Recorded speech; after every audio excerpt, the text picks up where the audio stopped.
Baie welkom weer by jou Lewelig dagstukkie vir vandag.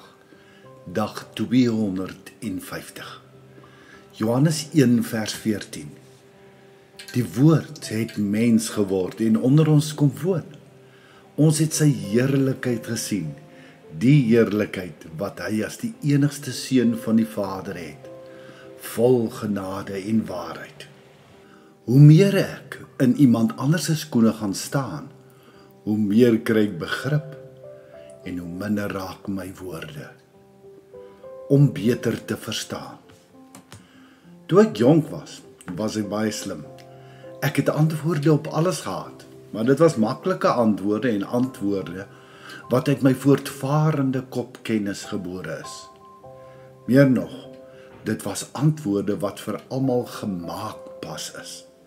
Soos 'n dokter wat dieselfde antibiotika vir almal voorskryf.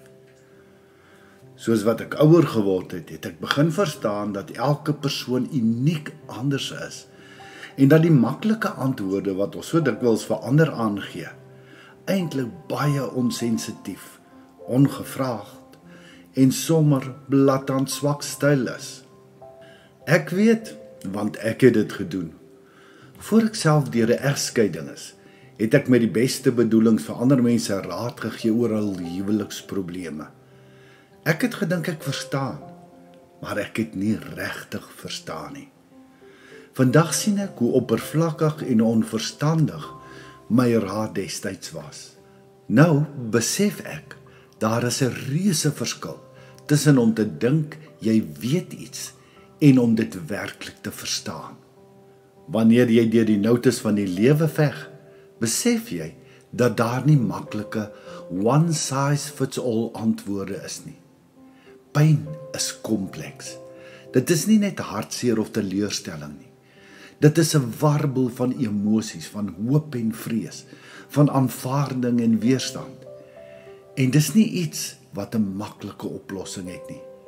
Dit is iets wat jy tree vir tree moet deurworstel. Johannes 1 vers 14 sê, dat Jesus mens geword het en onder ons kom woon het. Hy het nie net van 'n afstand af gekyk en vir ons gesê, hoe om ons lewens te leef nie. Hy het self 'n mens geword.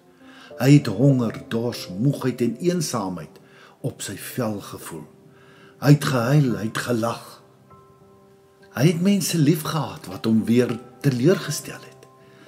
Hy verstaan dus ons seer en ons vrese, want hy het self hier tussen ons kom leef. Daar is net een wat met eerlikheid kan sê, ek weet presies hoe jy voel. En dit is Jesus. Toe Jesus aan die kruis uitgeroep het, my God, waarom het jy my verlaat? Was dit nie net 'n teoretiese ervaring vir hom nie.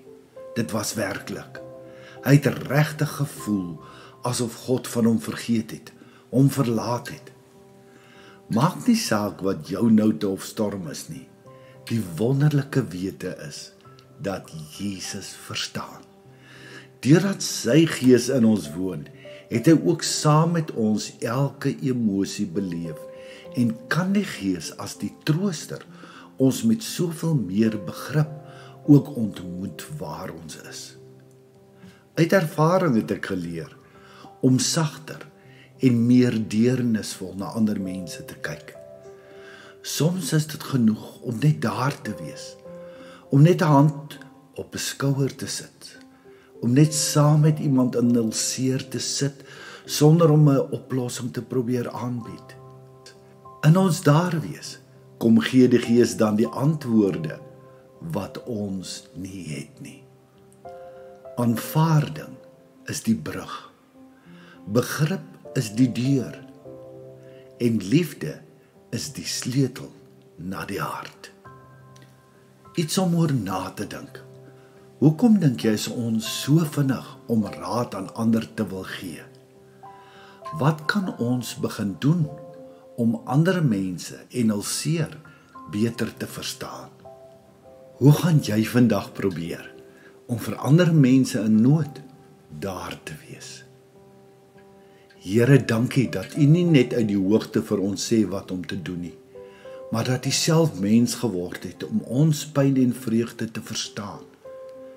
Help my om ander met deernis te hanteer, om eerder te luister as om vinnige antwoorde te gee. Amen.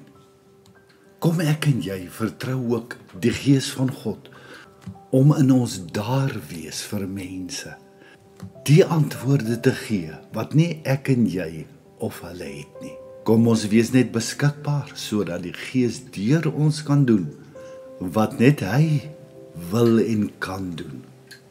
Om elke dag 'n lewelig dagstukkie op WhatsApp te ontvang, kan jy net jou naam en nommer na die nommer stuur wat hier vir jou aangedui is.